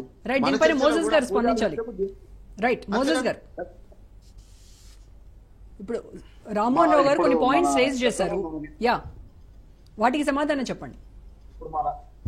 మన పెద్దలు విశ్లేషకులు మన స్పందించినందుకు వారికి కృతజ్ఞతలు తెలియజేస్తున్నాను. చాలా చక్కని పాయింట్లు జ్ఞాపకం చేశారు. అయితే ఒక మాట నేను జ్ఞాపకం చేస్తాను. ఆల్రెడీ మనకు వచ్చిన సీసీ ఫుటేజెస్ లో మొట్టమొదటి విజయవాడ దగ్గరకు వచ్చినప్పుడు గాయాలు నిర్ధారించినట్లేదు. తర్వాత ఇక్కడ యాక్సిడెంట్ ప్లేస్ లో కూడా మేము స్వయంగా బాడీని చూసినప్పుడు బాడీ పైన మాకు పెద్దగా గాయాలు కనిపించాల. ఏదో డాక్టర్స్ కూడా ఆ రోజు చెప్పిన మాట ఏంటంటే చిన్న చిన్న గాయాలు ఉన్నాయని చెప్పారు. స్పాట్ లో మేము చూసినప్పుడు కూడా బండి పడిన తీరు గాని లేక ఆ వ్యక్తి ఉన్న తీరు గాని మీకు ఆ ఫొటోస్ కూడా ఆ రోజే మీకు బయట వచ్చాయి. అసలు అనుమానాలు రావడానికి కారణమే అది. అయితే ప్రభుత్వాల మీద మాకు నమ్మకం లేకో పోలీసు వారి మీద మాకు నమ్మకం లేకో కాదు. ఆ రోజు పోలీసు వారికి పూర్తిగా షఫీ గారు ఉన్నారు, పెద్దలు అక్కడ ఆ రోజు మాతో పాటు ఉన్నారు. ఆ 2వ రోజు మేము వారితో పాటు ఏకీభవించాం, మొదటి రోజు ఏకీభవించాం. మా ప్రభుత్వం మీద నమ్మకం ఉంది, పోలీసు వారి మీద నమ్మకం ఉంది. అయితే మేము అనేది ఏంటంటే ఆయన హైదరాబాద్ నుంచి బయలుదేరినా ఎక్కడి నుంచి బయలుదేరినా సామాన్య వ్యక్తిగా ఏదో చిన్నగా వెళ్ళిపోయి సంచారం చేసి మందు తాగేసి రోడ్డు మీద కూర్చున్న వ్యక్తి అయితే కాదు. ఆయన ఒక ఉన్నతమైన స్థాయిలో ఉన్నటువంటి ఒక పబ్లిక్ స్పీకర్. మోసెస్ గారు, మరి సీసీ ఫుటేజ్ ఏంటి పరిస్థితి, దాని గురించి మాట్లాడారు. అదే నా మాట కూడా నా వాదన కూడా ఒకసారి వినండి, చెప్పండి. అక్కడ ఏం జరుగుతుంది అనేది మొదటి నుంచి ఎవరైనా అతన్ని ప్రలోభాలకు గురి చేశారా, లేకపోతే ఏమన్నా జరిగిందా, వ్యక్తిగత ఆయన మీద ఏమన్నా ప్రేరణతో కూడిన ఏమైనా ప్రయోగాలు జరిగాయా, ఎందుకు ఆ స్థాయిలో ప్రవర్తించారు, అసలు ఆయన కాదా, ఇలాంటి అనుమానాలు రేకెత్తించడానికి అనేక కారణాలు ఉన్నాయి. ఎందుకంటే అతను సామాన్య వ్యక్తిగా ఒకప్పుడు గతంలో కూడా ఎలా పడిపోయిన వ్యక్తి, గతంలో ఇలా తిరిగిన వ్యక్తి అయితే అనేటువంటి ఏవైనా మనకు ఆరోపణలు ఉన్నా ఆధారాలు ఉన్నా కరెక్ట్ ఇలాంటి వ్యక్తి ఈయన ఇలాగే తిరుగుతాడు, ఈయన ఇలాగే తాగుతారు, ఇలాగే పడిపోతారు అనుకోవచ్చు. ఒక పబ్లిక్ స్పీకర్ గా ఉండి సమాజంలో మోసెస్ గారు, ఇప్పుడు మీరు చాలా అనుమానాలు, డౌట్స్ ఉన్నాయి, వీటిని ఇన్వెస్టిగేట్ చేసి రిపోర్ట్ తేవాలి అని చెప్పి అడుగుతున్నారు. ఫైన్. అయితే నేను చెప్పేది ఏంటంటే ఇప్పుడు ఇది అనుమానం, ఇంకా మనకేమి క్లారిటీ రాలేదు ఎలా జరిగింది ఏంటనేది. మరి ఇంతలోనే ఎందుకు ప్రముఖ ఎవాంజలిస్టులు, ఈ మత ప్రబోధకులు ఎవరైతే ఉన్నారో వీళ్ళందరూ కూడా క్రైస్తవ సోదరులారా ఏకం కండి, మనందరం దీనిపైన పోరాడదాము, ఈ రకమైనటువంటి పోరాటాలు ఎందుకండి? ఆగచ్చు కదా, సంయమనం పాటించాలి కదా, అనవసరంగా మత విద్వేషాలు రెచ్చగొడుతున్నా. ఇంకా జయరాజు గారు అనేటువంటి అతను మత విద్వేషాలు రెచ్చగొట్టడం లేదు. ఒక్క నిమిషం, మత విద్వేషాలు రెచ్చగొట్టడం లేదు. గత 2-3 సంవత్సరాల నుండి భయంకరమైన మంట మా హృదయాల్లో ఉంది. ఎందుకనంటే ఈవేళ సోషల్ మీడియాలో కేంద్రంగా చేసుకుని బైబిల్ వ్యతిరేకంగా మాట్లాడుతున్నటువంటి వ్యక్తులు ఒక మాట నన్ను మన్నిస్తే మీరు, మన మంచి జర్నలిస్ట్ మన సాయి గారు ఈవేళ బైబిల్ మీద అంటే హిందూ మత గ్రంథాలపై వ్యాఖ్యానం చేశారు ప్రవీణ్ గారు అని చెప్పి ఆయన మాట్లాడడం నేను విన్నాను స్వయంగా. కానీ బైబిల్ మీద గత 3 సంవత్సరాలు పైబడి విపరీతమైనటువంటి విమర్శలు చేస్తూ యేసుక్రీస్తు ప్రభు గురించి తప్పుగా మాట్లాడుతూ క్రైస్తవ మందిరాల్లో డైరెక్ట్ గా మందిరాల్లో ప్రవేశించి దాడులు చేస్తూ, పాస్టర్స్ మీద దాడులు చేస్తూ, వీధులు వెళ్తున్న వాళ్ళ మీద దాడులు చేస్తూ చివరికి చంపేస్తామని బెదిరిస్తున్న సందర్భాలు 3 సంవత్సరాల నుంచి పైబడి విపరీతం అయిపోయాయి. సోషల్ మీడియా రావడంలో అనేక మంది భయంకరంగా వాళ్ళు మేము చంపేస్తామని బెదిరించ డైరెక్ట్ గా మాట్లాడుతున్న సందర్భాలు కనబడ్డాయి. అట్లంటే మరి ఒక విషయం రామోహన్ గారు నేనేమంటున్నానంటే శవాల మీద పేలారేరుకునే ప్రయత్నం చేయకండి ఎవరికైనా అని పాతాలు చెప్తున్నాను. ఒక్క విషయం అండి, ఒక్క విషయం వాళ్ళు అనేటువంటి మాటలు ప్రతి ఒక్కటి కూడా తప్పుగా నేను చెప్తున్నాను. ఈ మాట కఠినంగా ఉన్నాను. నేను ఒక మాట చెప్తున్నాను. చెప్పండి. ఇప్పుడు నేను ఒరిస్సా సంఘటన జరిగినప్పుడు కాల్చి చంపారు పాస్టర్, నేను అక్కడ ఒరిస్సాకి వెళ్ళాను, వాళ్ళ సంఘీభావం ప్రకటించాను. అది డైరెక్ట్ గా మనకు మర్డర్ కనపడుతుంది. కానీ ఇది అట్లా కాదు కదా. యాక్సిడెంటా మర్డరా అనే సందిగ్ధంలో ఉంటే ఇన్ని సీసీ కెమెరా ఫుటేజ్లను కూడా మనం కాదనుకుంటూ మనదైన రీతిలో మనం సమర్థించుకుంటూ పోతే ప్రజలు చూస్తున్నారు కదా అంటున్నాను. నేను యాక్సిడెంట్ కాదు మర్డర్ కాదని నేను చెప్తలేను, కానీ ఇది తేల్చాల్సిన ప్రభుత్వ ఏజెన్సీ కదా. నమ్మాలి కదా. మోజెస్ గారు మాట అన్నారు, మా ఫుటేజ్ మాకు వచ్చిన ఫుటేజ్ అంటారు. అందరికి ఒకటే ఉంటుంది ఫుటేజ్, పెట్రోల్ బంకులు ఒకటే ఉంటుంది, వైన్ షాప్ దగ్గర ఒకటే ఉంటుంది, అన్ని ఒకటే ఉంటాయి కదా. ఇప్పుడు ఇదే విషయం అయ్యా ఒక మాట, సెల్ ఫోన్ రికవరీ అయిందా కాలేదు నేను మూడు అడుగుతున్నాను, పోలీసులు అడుగుతున్నాను. సెల్ ఫోన్ రికవరీ అయితే ఆయన దగ్గర ఫోన్ ఉంటే ఆయన ఫోన్ ఎవరు దొంగలించలేనంటే లెక్క.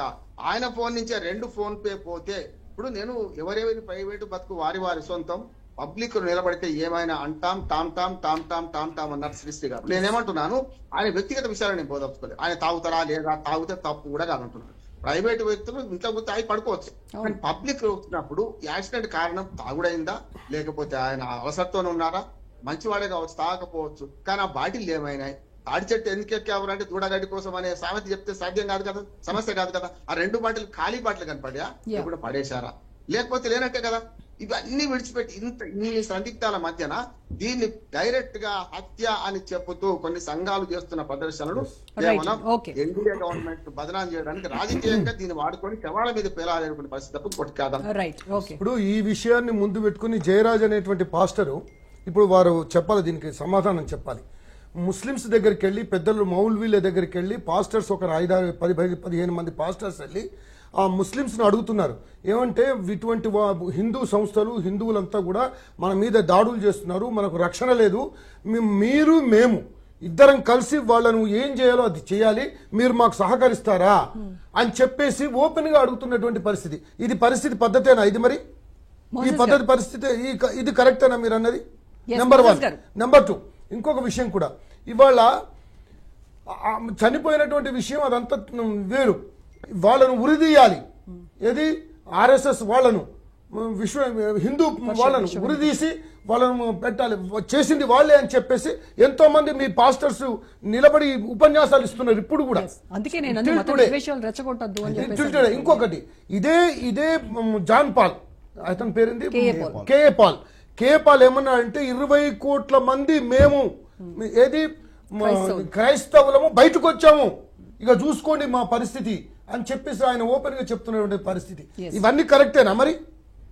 ఇవన్నీ ఒప్పుకోవచ్చా యాక్చువల్ గా? అంటే ఇది ప్రొవోకింగ్ కాదా ఇది? సార్ ఇప్పుడు విషయం ఏంటంటే డిపార్ట్మెంట్ చేయాల్సిన పని మనం చేస్తున్నామో అనిపిస్తుంది ఇక్కడ. యాక్చువల్గా ఇక్కడ మనం చేయాల్సిందండి, విశ్లేషకులుగా సోషల్ రెస్పాన్సిబిలిటీ ఉన్న వ్యక్తులుగా మనం చేయాల్సింది ఏంటంటే, నాకు కొంచెం సమయం ఇస్తే ఒక 5 విషయాలు చెప్పాలనుకుంటానండి దయచేసి. ఉభయ తెలుగు రాష్ట్ర ప్రజలందరికీ కూడా చేతులు జోడించి నేను చెప్తున్న విషయం ఏంటంటే, కొన్ని విషయాలు గమనించండి. ముందుగా ఎంతమంది అయితే క్రైస్తవులందరూ కూడా, స్త్రీలు పురుషులు యువకులు అందరూ కూడా దాదాపు 1,00,000కు పైగా వ్యక్తులు రోడ్డు మీదకి వచ్చారు ఆ రోజు, అంతిమయాత్ర రోజు. నేను కూడా ఉన్నాను.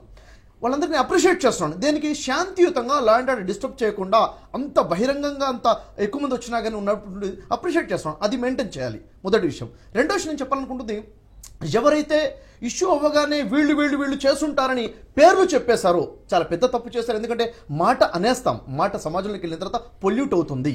కాబట్టి ఇలాంటి మాటలు మీరు వెనక్కి తీసుకోవాలి. డిపార్ట్మెంట్ ముందు చెప్పొచ్చు మాకు అనుమానం వీళ్ళ మీద ఉందని, కానీ బహిరంగ మీడియా ముందు మాట్లాడడం తప్పు చేశారు. రెండో విషయం, ఈ విషయంలో ఇంకో విషయం నేను చెప్తున్నాను, ఎవరి పేర్లైతే ఇక్కడ ప్రస్తావించబడ్డాయో వారికి నేను చెప్తున్నాను, దయచేసి సార్ దయచేసి మీరు ఈ విషయాన్ని వదిలేయండి. ఎందుకంటే మా పేర్లు చెప్పారు కాబట్టి మేము కూడా మా బలాన్ని చూపిస్తాము అని మీరు విద్వేషంగా మాట్లాడడం తప్పు. ఇక్కడ ఏమవుతుందంటే, మేము దీనికోసం కష్టపడుతున్నాం, మాకు డబ్బులు ఇవ్వండి, మాకు థ్రెట్ ఉంది, మాకు సెక్యూరిటీ కావాలి, థ్రెట్ డబ్బులు ఇవ్వండి అని చెప్పేసి అప్పీల్ చేసుకునే స్థాయికి మనం అవకాశం కల్పిస్తున్నాం. ప్రజలు గమనించాలి ఇక్కడ. ఇంకా మూడో విషయం ఏంటంటే, పోలీస్ డిపార్ట్మెంట్ రిక్వెస్ట్ చేస్తుంది, దయచేసి సార్ మీ దగ్గర ఫోన్ ట్రేస్ అయిపోయింది, ఫోన్ మీ దగ్గర ఉంది, ఎవిడెన్సెస్ ఉన్నాయి, రాష్ట్రం కంప్లీట్గా లా అండ్ ఆర్డర్ మీ పవర్ మీ దగ్గర ఉంది, కాబట్టి యాజ్ ఎర్లీ యాజ్ పాసిబుల్గా దీన్ని తేల్చండి, ఆలస్యం చేయకండి. ఎంత ఆలస్యం అయితే అంత ఇబ్బందులు ఎదుర్కోవాల్సిన పరిస్థితి ఉంది.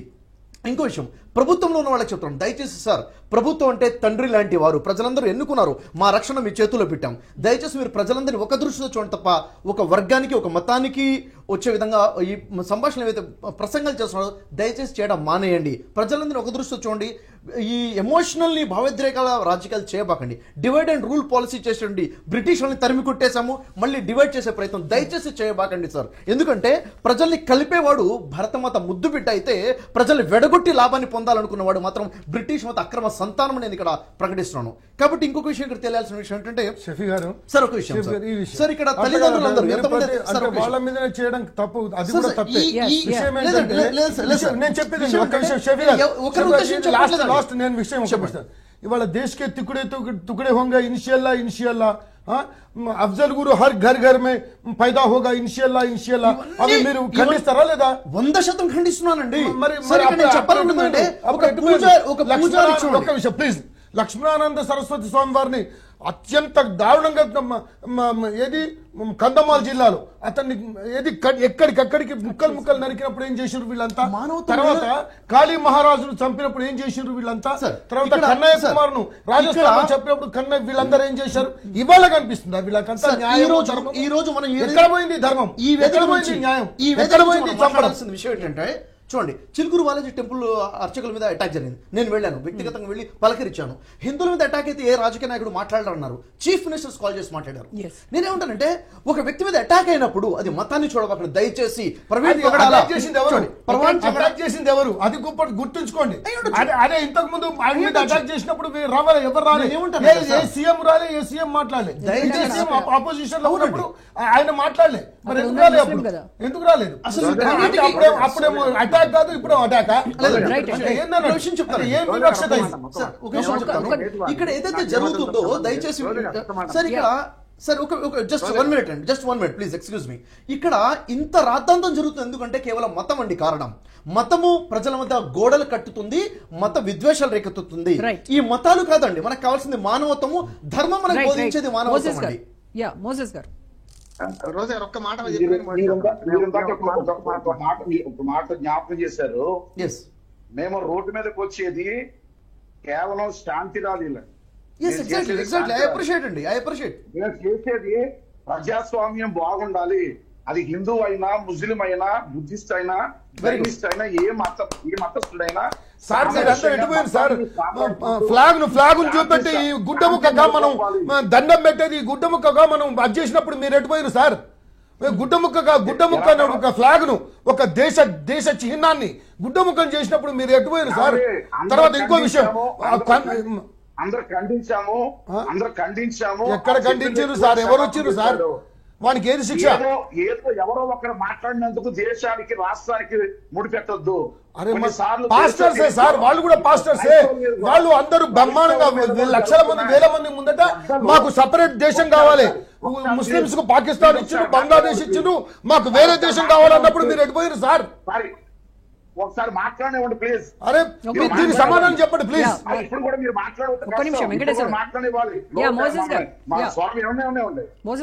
సమస్యలు ఇలాగే సమస్యలు వచ్చినప్పుడు మేము కోవిడ్ లో అందరూ కలిసి పనిచేశాం. ఈవేళ అన్ని ప్రాంతాల్లో కూడా ఫెలోషిప్లు ప్రారంభించి మనం సామరస్యంగా పనిచేసుకోవాలి. ఇటు ముస్లింస్ అయినా, ఇటు హిందువులైనా, క్రైస్తవులైనా హింసాత్మక చర్యలు చేయొద్దు. మత గ్రంథాలు జయరాజ్ గారి గురించి చెప్పండి సార్. జయరాజ్ గురించి చెప్పండి. జరిగిన లోపాలు ఉన్నాయి, వాటిని సరిచేయడానికే పెద్దలందరూ సంఘటితమై కలిసి ఐక్యపరచడానికి ప్రయత్నం చేశారండి. ఈరోజు అందరూ ఎవరో ఒకరు చేసినందుకు అందరినీ ప్రతిపాదించొద్దు, అందరి మీద దాన్ని రుద్దొద్దు. అంటే ఎవరో ఒకరు చాలా మందిని ఇన్ఫ్లుయెన్స్ చేసేటువంటి వ్యక్తి అయితే మోసెస్ గారు ఎవరో బైబిల్ మీద మాట్లాడేప్పుడు మీరు ఎక్కడికి వెళ్ళారంటే దాని ఆశ్రయం ఉందా మీ దగ్గర? అట్లాగా సార్. ఇంకొక విషయం సార్, ఇక్కడ ఏంటంటే బైబిల్ ని దూషిస్తూ మాట్లాడిన వారు ఉన్నారు, హిందువులను దూషిస్తూ మాట్లాడే వాళ్ళు ఉన్నారు. అంటే ఇరు పక్షాల్లో తప్పు జరుగుతుందంటాం.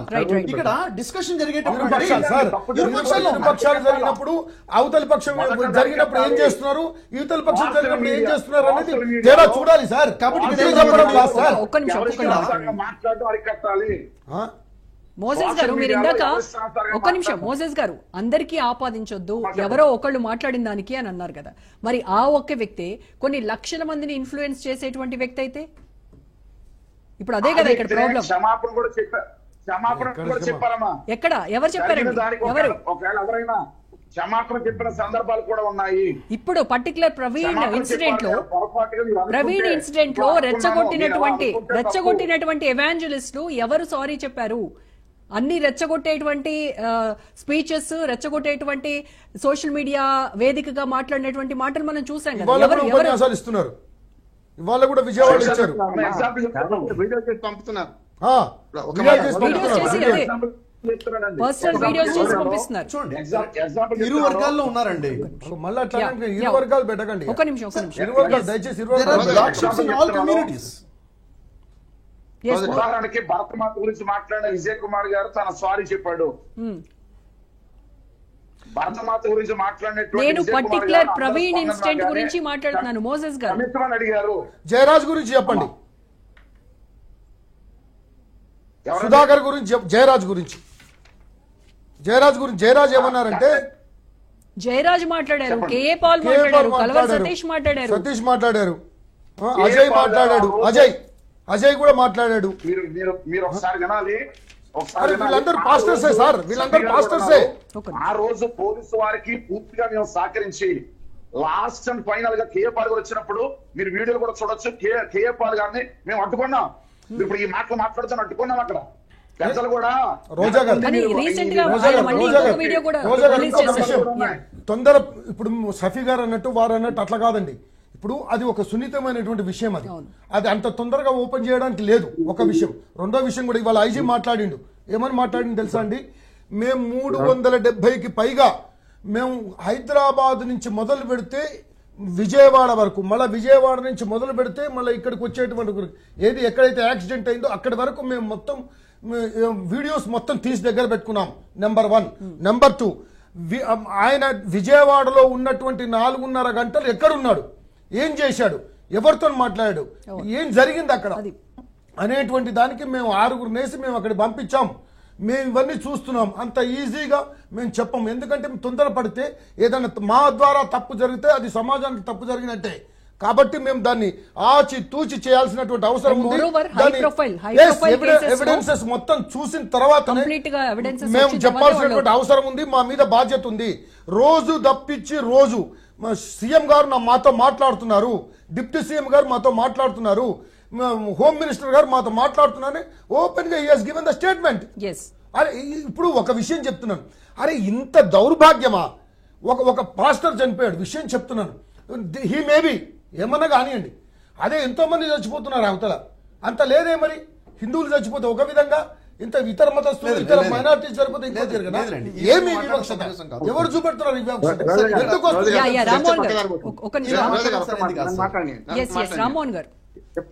ఎప్పుడు కూడా తప్పుకు తప్పు ఒప్పు కాదంటున్నాను. ఇప్పుడు దాన్ని చూపెట్టండి. రాజుగారు మా భార్య, పెద్ద భార్య మంచిదంటే చిన్న భార్య చెడ్డదనే సమస్య వస్తుంది.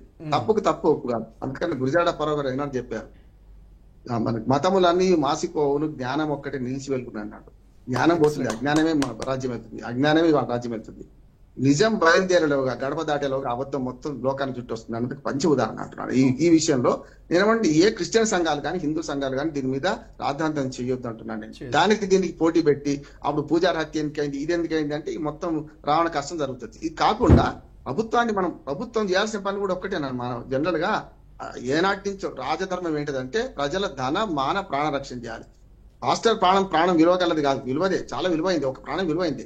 కానీ చాలా ప్రాణాలు పోతున్న సందర్భంలో దీన్ని మతపరంగా చూడొద్దని నేను అంటున్నాను. దీన్ని కేవలం యాక్సిడెంటా, హత్య తేల్చాల్సిన అవసరం ఉంది. పోలీసు ఇన్వెస్టిగేషన్ చేయాలి. ఇన్వెస్టిగేషన్ కన్నా ముందే మనం మీడియా ట్రై చేస్తున్నాం. మనం చాలా సంయమనం పాటిస్తున్నాం.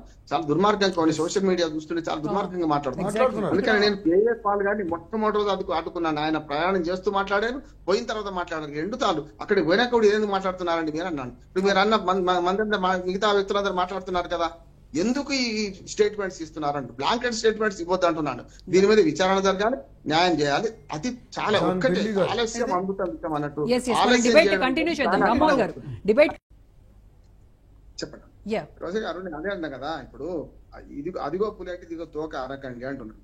ఇప్పుడు ఇన్వెస్టిగేషన్ పెండింగ్ లో ఉన్నప్పుడు చేస్తున్నప్పుడు సంయమనం పాటించాలి. ఓ రకంగా చెప్పాలని శాంతి భద్రతలు భంగం కాకుండా చూడాలి. ఇప్పుడు తంశుంటాను ఇటు హిందూ సంఘాలు ఇటు క్రిస్టియన్ సంఘాలు గొడవ పడితే మంచిదని అంటారా? కాదు కదా.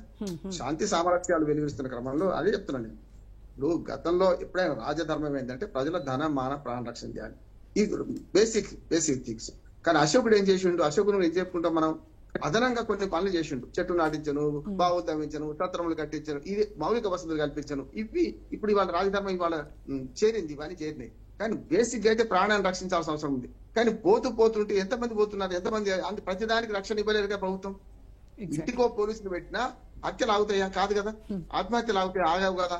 ఇక్కడ ఒక్కటే అంటున్నాను, బేసిక్ థింగ్ ఏంటంటే ఫస్ట్ సీన్ ఆఫ్ అఫెన్స్ ను పోలీసు చెడగొట్టాడు. ఇన్వెస్టిగేషన్ లో నేను అడ్వకేట్ చెప్తున్నాను, మా గెలుపు కాదు. చాలా కేసుల్లో హాస్పిటల్ అవుతున్నారు నేరస్తులు అంటే, పోతున్నారంటే ఏంటంటే కారణం, సగం కేసు పోలీసు వాళ్ళు చంపేస్తారు, సగం కేసు పీపీ చంపేస్తాడు, మిగతా పావు కేసు మేము గెలుస్తున్నాం. నిజంగా చెప్పానంటే నేరస్తుల తరఫున పోరాడు. ఇవాళ జరుగుతుంది న్యాయ వ్యవస్థలో జాప్యము, న్యాయ వ్యవస్థలో అలసత్వము, న్యాయ వ్యవస్థలో ఇప్పుడు చూడండి ఇన్వెస్టిగేషన్లే వారం రోజులు సరికి 24 నాడు బయలుదేరిండి ఆయన, 25 నాడు చనిపోయిండు. మృతదేహం 25 నాడు మధ్య పొద్దున దొరికింది. ఇప్పటి వరకు వారం రోజులు అవుతున్నా కూడా ఇంకా మీనమేషాలు ఎక్కిస్తున్నారు. ఎందుకు అంటున్నాడు? సరే సున్నితమైన అంశం కావచ్చు, ప్రభుత్వం స్పందిస్తే కొంత వేరే రావచ్చు. చెప్పండి, నష్టం ఉంది. ప్రభుత్వం సెక్యులర్ ప్రభుత్వం అనేది ప్రజలందరికీ ప్రభుత్వం. మీకో నాకో ముఖ్యమంత్రి చంద్రబాబు నాయుడు అందరికీ ముఖ్యమంత్రి కదా. పూర్తి ఆధారాలతో కూడినటువంటి రిపోర్ట్ ఇవ్వాల్సినటువంటి బాధ్యత ప్రభుత్వంపై పోలీసులపై ఉంటుంది కదా రామ్మోహన్ రావు గారు. అంటే and more over high profile cases లో ఇంకా వాళ్ళు సంయమనం పాటించి కంప్లీట్ ఏం జరిగిందో అనేది మన ముందు ఉంచాల్సినటువంటి బాధ్యత కదా. సంఘటన జరిగిన కొద్దిసేపటికి అంటే ఆనాడు మధ్యాహ్నమే పొద్దున శవం దొరికింది.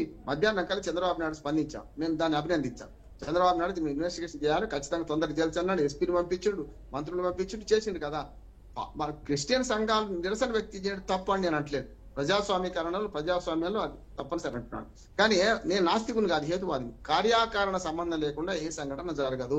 ఇక్కడి నుంచి అక్కడికి బయలుదేరే క్రమంలో ఇన్ని ఆధారాలు ఉంటే ఈ ఆధారాలన్నీ మేము కాదంటాం, కానీ అదే నిజం అనుకుంటే ఎవరేం చేయలేరు. కానీ ఈ ఆధారాలు నిగ్గు తేల్చాల్సిన బాధ్యత ఎవరిది అంటే ఇన్వెస్టిగేషన్ టీమ్ ఇది. ఇవాళ మామూలు పోలీసులకు అప్పచెప్పకండి, ఏదన్నా స్వతంత్ర సంస్థలకు అప్పచెప్పండి.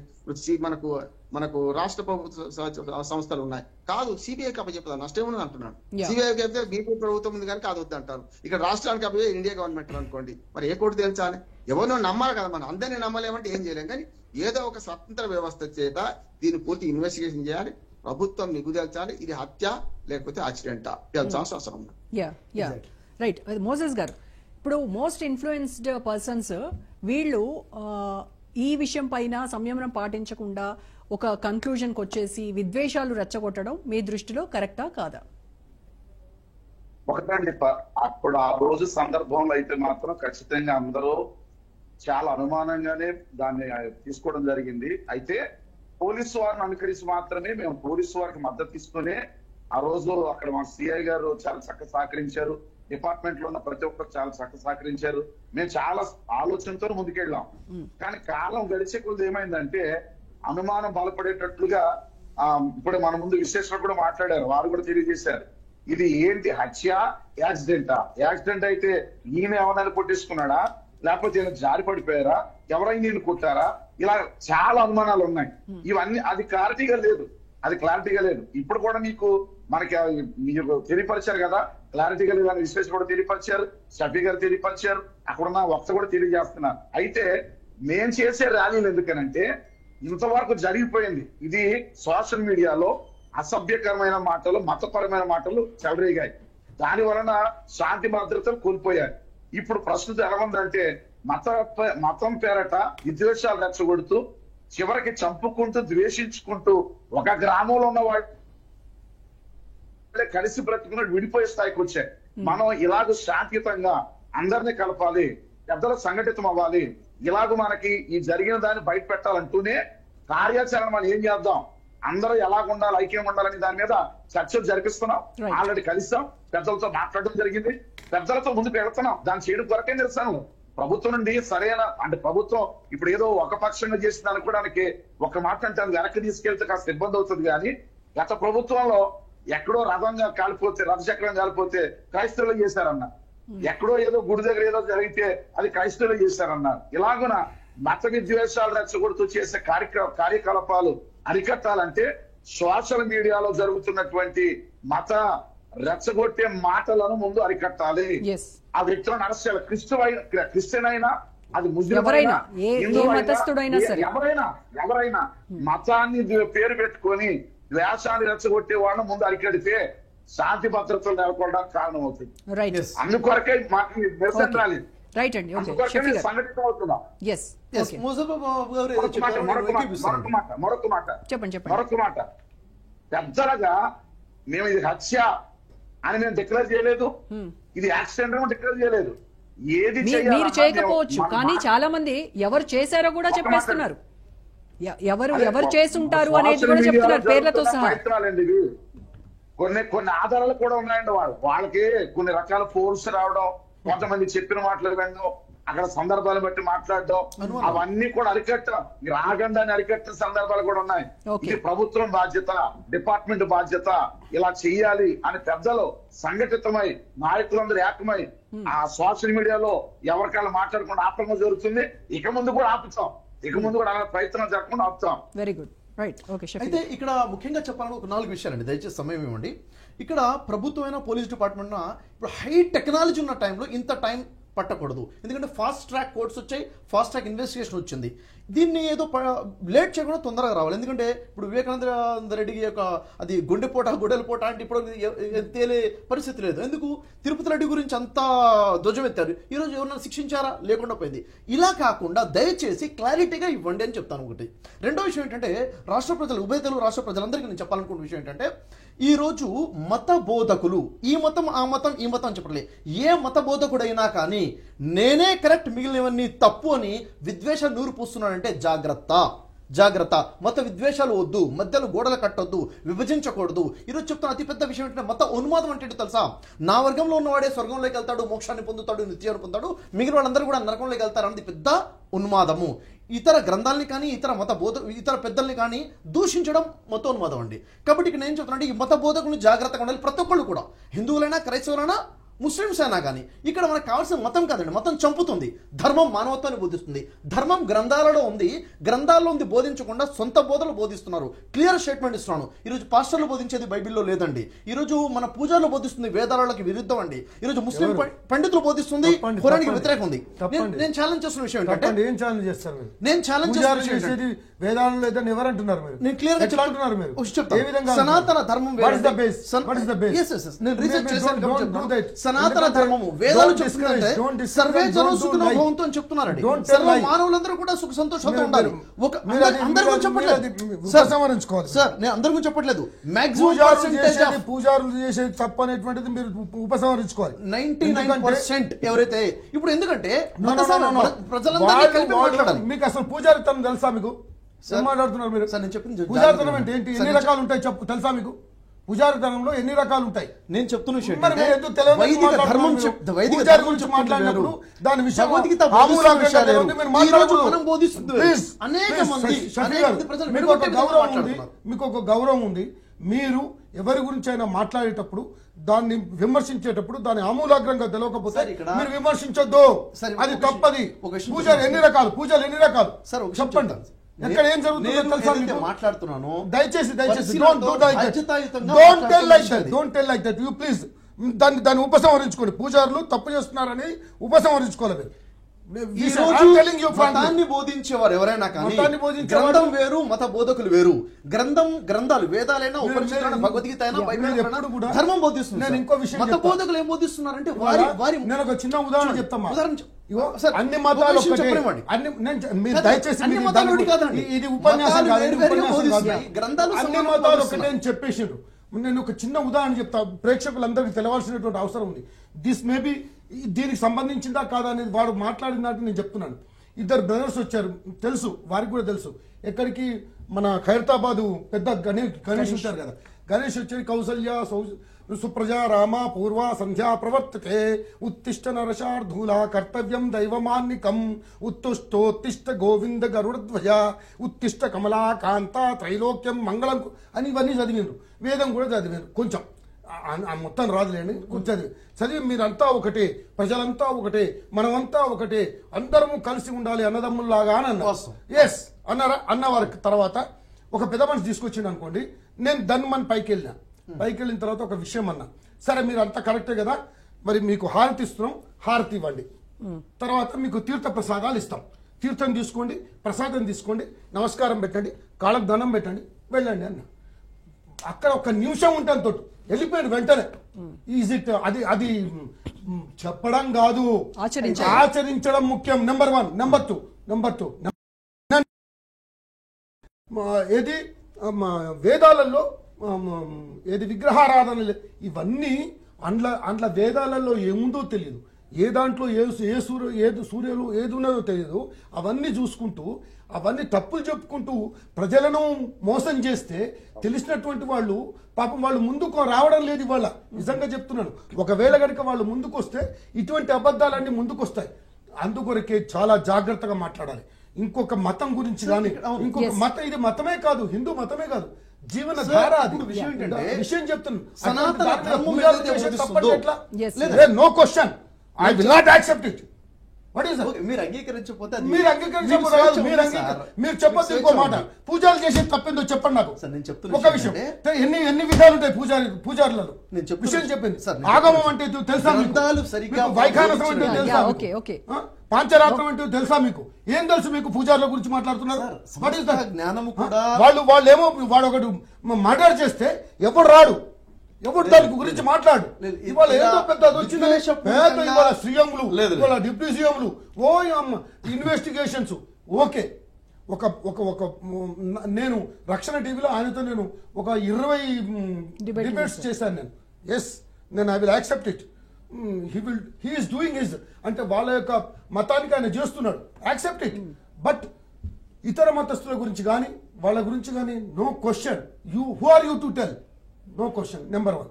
నెంబర్ 2 ఏంటంటే, ఇప్పుడు ఆయన ఇటువంటి విషయం చెప్తున్నాను, అది ఓకే జరిగింది, దానికి ఏదో ఆయనకేదో పెద్ద అది ఇచ్చారు, సరే. ఆయన ఒక మిత్రుడిగా, మిత్రుడే, మనం మిత్రుడిగా ఆయన చనిపోవడానికి నేను సంతాపం వ్యక్తం చేస్తున్నాను, నో క్వశ్చన్. బట్ నేను అనేది ఏంటంటే, ఏదైనా సరే సమానంగా చూడాల్సినటువంటి అవసరం ఉంది. ఇవాళ ఒక మన హిందూ ధర్మంలోనే కృణ్వంతో విశ్వమార్యం లోకా సమస్త సుఖినో భవంతు, మీరంతా కూడా ఆకాశ పతితం తూయం యథాగచ్చిత సాగరం సర్వదేవ నమస్కారం కేశవం ప్రతిగచ్చది. సర్వదేవ నమస్కారం అంటున్నాం. మన దాంట్లో ఉండేటువంటి హిందుత్వంలో ఉండేటువంటి భావము ఎందులో ఉందండి? షఫీ గారు ఒప్పుకుంటారా? లా ఇలాహ ఇల్లల్లాహ్ ముహమ్మద్ రసూలుల్లాహ్ ఒప్పుకుంటారా? ఆయన విషయం చెప్తున్నారు. ఇవాళ వాళ్ళు కాఫీర్లు అంటారు, వీళ్ళు వాళ్ళేమో అది అంటారు, మళ్ళా మొత్తం సమానం అంటారు.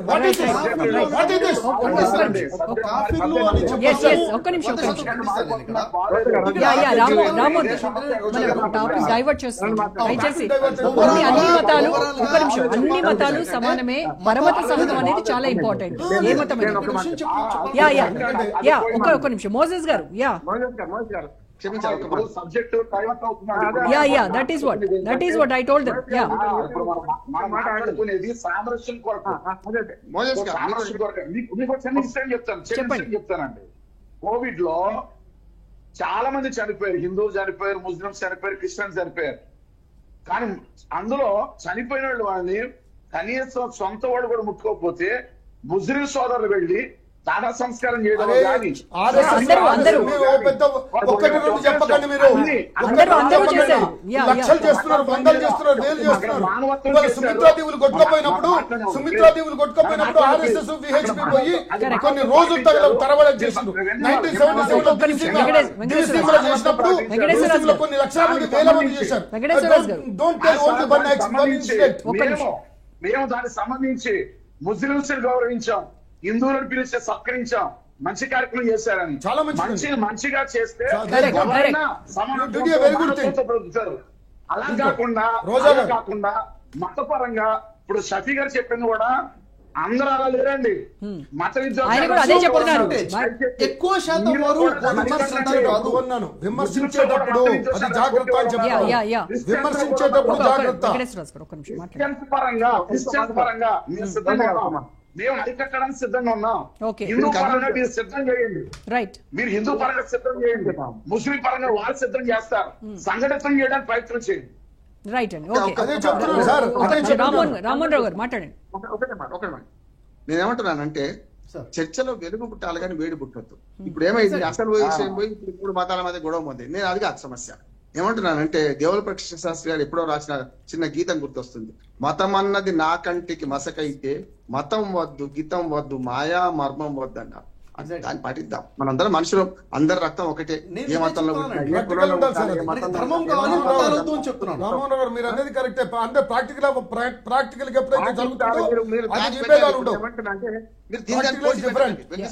దీని పోటీ పెట్టకండి. నేను ఏమంటున్నానంటే ఒక మాట పాటించడం అందరికి వర్తిస్తుంది అంటున్నాను నేను. మళ్ళీ చిన్న పెళ్ళం పెద్ద పెళ్ళం కదా చెప్తున్నా నేను. ఒక మాట అంటున్నామంటే ఇంకోటికి వర్తించదని అనుకోకండి. అందరు పాటించాలంటున్నారు. నా మిత్రులు కొందరు ఉన్నారు.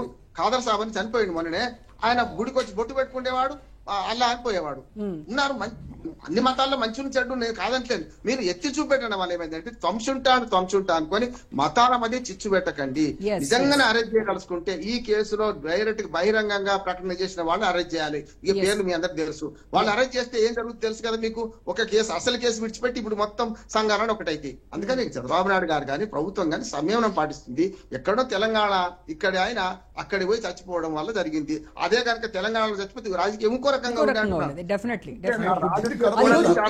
ఏ మతం వాళ్ళైనా వాళ్ళ మతం గురించి కానీ మన రాష్ట్ర యువతకి మనం చెప్పాల్సింది ఏంటంటే ఈ మతం అనేది మనకు ఓ పెట్టదండి, అన్నం పెట్టదు.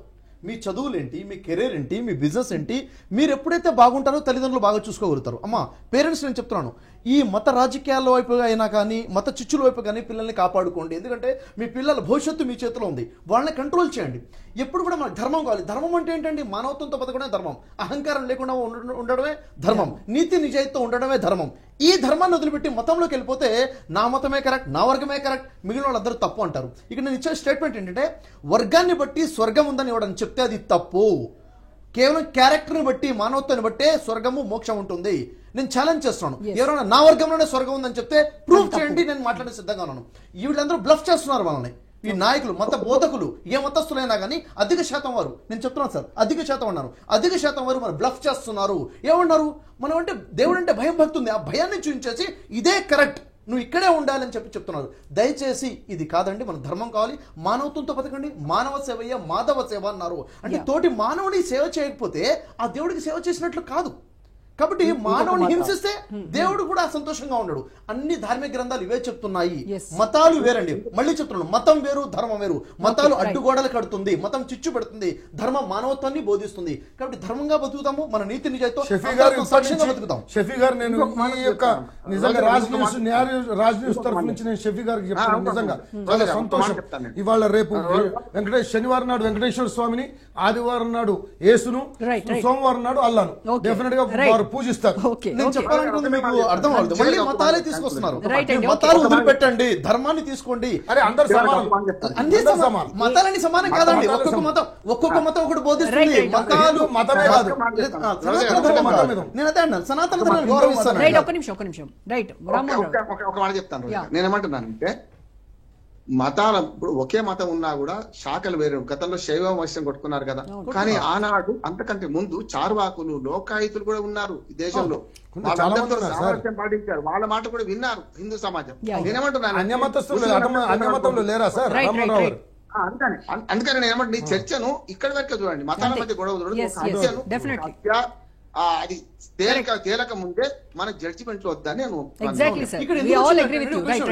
ప్రవీణ్ పడగల గారి విషయంలో ఈ మత చిచ్చులు, మత ఘర్షణలు, అనుమానాలు ఎందుకు వచ్చాయంటే డిస్కషన్స్, డిబేట్స్ ఏవైతే జరిగాయో కించపరిచే విధంగా జరిగాయి. ఇటు హిందువులు క్రైస్తవులు హిందువులైనా లేక ముస్లింలైనా కానీ వారి గ్రంథాలని కించపరిచే విధంగా యాక్చువల్లీ ఇంటెలెక్చువల్ పీపుల్ కూర్చున్నప్పుడు సమాంతర విషయాలు మాట్లాడుకోవాలి. నేను ఒక మాట తెలియజేస్తున్నానండి. ఒకటి, ప్రవీణ్ పగడాల గారిది జరిగింది.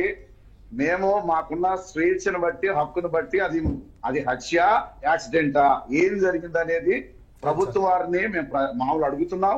అలాగే పోలీస్ డిపార్ట్మెంట్ వారి మీద నమ్మకం ఉంది, వారి దిగ్గు చేస్తారని మేము అనుకుంటున్నాం. ఒకటి. రెండవది రాబోయే కాలంలో ఇలాంటి మత విద్వేషాలు గాని ఒకవేళ ఇంకా ఇదే ధోరణిలో వెళితే, ఇప్పుడు ఎందుకు అనుమానాలు వచ్చాయి? గతంలో జరిగినటువంటి సోషల్ మీడియాలో జరిగిన పరిస్థితులను బట్టి దాన్ని కూడా కట్టడి చేయాల్సినటువంటి అవసరం ఉంది అంటారు. దానిపైన కూడా చర్యలు తీసుకోవాలి. బట్టి ఈ సమస్యలు వచ్చాయి, ఇవి అరికట్టాలి. క్రైస్తవ్యంలో అలా జరగకుండా ఆపడానికి మేము పెద్దలుగా మేము ప్రయత్నం చేస్తున్నాం. Right. Final గా హిందూ సోదరులు కూడా ప్రయత్నం చేసి శాంతియుతమైనటువంటి పరిస్థితి నెలకొల్పడానికి మన ప్రయత్నం చేసే ఈ బాధ్యత ప్రతి ఒక్కరు తీసుకోవాలని నేను కోరుకుంటాను.